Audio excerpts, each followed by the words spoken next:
ఈరోజు నేపాల్లో దాదాపు 225 మంది తెలుగువారు కాఠ్మండు నేపాల్లో జరిగిన అల్లర్లలో ఇరుక్కోవడం జరిగింది. దానిలో భాగంగా గత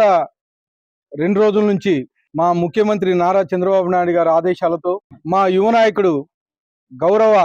విద్యాశాఖ మంత్రి నారా లోకేష్ గారు ఒక ఆర్టీజీఎస్ సెంటర్ ఏర్పాటు చేసి ఒక కమాండ్ కంట్రోల్ రూమ్ లో మా హోమ్ మినిస్టర్ గారు, అలాగే మా మినిస్టర్ కొండపల్లి శ్రీనివాస్ గారు, దుర్గేష్ గారు, నలుగురు మినిస్టర్ల ఆధ్వర్యంలో మా యువ నాయకుడు నారా లోకేష్ గారి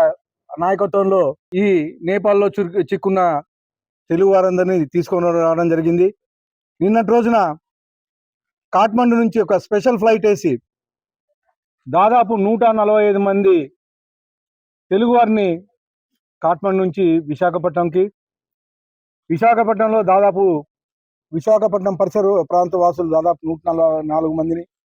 అలాగే మన రాయలసీమకు సంబంధించి 40 మంది తెలుగు వారిని నిన్న సాయంత్రం 6 గంటలకి మన ఆంధ్రప్రదేశ్కి తీసుకొని రావడం జరిగింది. గతంలో కానీ మా ముఖ్యమంత్రి గారు నారా చంద్రబాబు నాయుడు గారు కర్నూలు తుంగభద్ర ఉప్పొంగి కర్నూలు మునిగిపోతే మేమున్నాము మన తెలుగుదేశం కార్యకర్తలు అంతా ఉన్నామని చెప్పేసి ఆ రోజు కర్నూలు విపత్తు నుంచి కర్నూలు ప్రజలను కాపాడడం జరిగింది. అలాగే హుదూద్ తుఫాన్ వస్తే హుదూద్ తుఫాన్లో దాదాపు విశాఖపట్నం అంతా సర్వనాశనం అయిపోయింది. అలాంటి పరిస్థితుల్లో చంద్రబాబు నాయుడు గారు ముఖ్యమంత్రిగా ఆ రోజు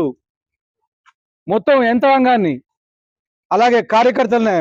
విశాఖపట్నం పంపించి చంద్రబాబు నాయుడు గారు రాత్రి 3 గంటలు పడుకొని మళ్ళీ పొద్దున్నే 5 గంటలకు లేచి కార్యకర్తల్లోనూ ఉత్సాహం నింపి, అధికారుల్లో ఉత్సాహం నింపి ఆ రోజు హుదూద్ తుఫాన్ నుంచి కాపాడడం జరిగింది. ఇవే కాకుండా మా యువ నాయకుడు నారా లోకేష్ గారు ఉక్రెయిన్లో అయితే ఏమి, అలాగే దుబాయ్లో అయితే ఏమి, ఎవరైతే ఇబ్బంది పడ్డారో అందరినీ తీసుకొచ్చి ఈరోజు వాళ్ళకి ఏపీలో మళ్ళా ఉపాధి కల్పించి వాళ్ళని కాపాడిన పరిస్థితులు. మొన్న విజయవాడలో బుడమేరు వంక తెగిపోయి విజయవాడ వాసులు అంతా ఇబ్బంది పడితే మొత్తం యంత్రాంగాన్ని, ముఖ్యంగా మా యువ నాయకుడు అయితే ఏమి, అలాగే మా ముఖ్యమంత్రి నారా చంద్రబాబు నాయుడు గారు నడుములోతు నీళ్ళలో నడిచి కార్యకర్తల్ని అలాగే యంత్రాంగాన్ని ఉత్తేజపరిచి ఇబ్బంది రాకూడదు, అక్కడ ఉండే కార్యకర్తలందరినీ ఆదుకోవాలి, అక్కడ ఉండే ప్రజలందరినీ ఆదుకోవాలని చెప్పేసి ప్రతి ఒక్కరిని మొత్తం స్టేట్ మొత్తం అక్కడంతా ఉండేటట్లు ఏర్పాట్లు చేయడం జరిగింది. అంటే వారం రోజుల్లోనే మొత్తం ఏదైతే బుడుమూరు వంక ఎఫెక్ట్ ఏదైతే ఉందో మొత్తం అంతా క్లియర్ చేసేసి మళ్ళా పాత పరిస్థితులు తీసుకొని రావడం జరిగింది. అంటే మా తెలుగుదేశం ప్రభుత్వం కానీ, మా నాయకులు చంద్రబాబు నాయుడు గారు కానీ, మా యువ నాయకులు నారా లోకేష్ గారు కానీ విపత్కర పరిస్థితులు వస్తే మేము మనం ముందు ఉంటాము అని చెప్పేసి ఒక మెసేజ్ మొత్తం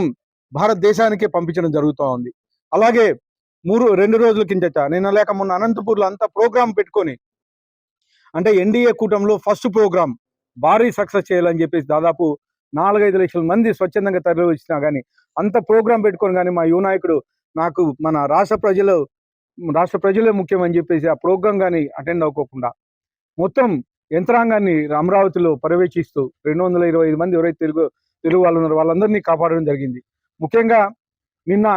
మా రాయలసీమ వాసులు దాదాపు 40 మంది తీసుకొచ్చి ప్రత్యేకమైన ఫ్లైట్లో తీసుకొచ్చి అక్కడి నుంచి ఏ ఊరికి ఆ ఊర్లో బస్సులు అయితే కార్లు అయితే ఏర్పాటు చేసి ఈరోజు అనంతపురం అర్బన్ నియోజకవర్గం నుంచి ఇద్దరు గత వారం నుంచి అక్కడ చిక్కొని ఉంటే వాళ్ళు బతుకుతామో చస్తామో అనే పరిస్థితుల నుంచి ఈరోజు రాత్రి 3 గంటలకు ఇక్కడ అనంతపురం తీసుకొని రావడం జరిగింది. దీనికి ప్రత్యేకంగా మా అనంతపురం అర్బన్ నగర ప్రజల తరఫున మా ముఖ్యమంత్రి నారా చంద్రబాబు నాయుడు గారికి, అలాగే మా యువ నాయకుడు గౌరవనీయులు విద్యాశాఖ మంత్రి లోకేష్ గారికి ప్రత్యేకంగా ధన్యవాదాలు తెలుపుకుంటున్నానని చెప్పేసి తెలియజేస్తున్నాను. ఉమ్మడి జిల్లా నుంచి 14 మంది ఉన్నారు. అనంతపురం అర్బన్ నియోజకవర్గం నుంచి 2, మిగతా వాళ్ళంతా సత్యసాయి నుంచి ఉన్నారు. అందరినీ సురక్షితంగా డిఆర్ఓ గారు మలోల గారు ఉండి నిన్న తర్వాత ఒక 2 ఆర్ఐలు, తర్వాత ఒక ఎంఆర్ఓ మొత్తం అంతా తిరుపతి ఎయిర్పోర్ట్ లో రిసీవ్ చేసుకొని అక్కడ ఉండే నాయకులు, ఎమ్మెల్యేలు వీళ్ళంతా రిసీవ్ చేసుకొని అక్కడ తీర్థ ప్రసాదాలు అంటే కాళహస్తి ప్రసాదం, అలాగే టిటిడి తిరుపతి వెంకన్న ప్రసాదం ఇచ్చేసి ప్రతి ఒక్కరిని అక్కడ భోజన ఏర్పాట్లు అన్ని చేసి సురక్షితంగా వాళ్ళ ఇళ్ళకి చేర్చడం జరిగిందని చెప్పి తెలియజేస్తారు.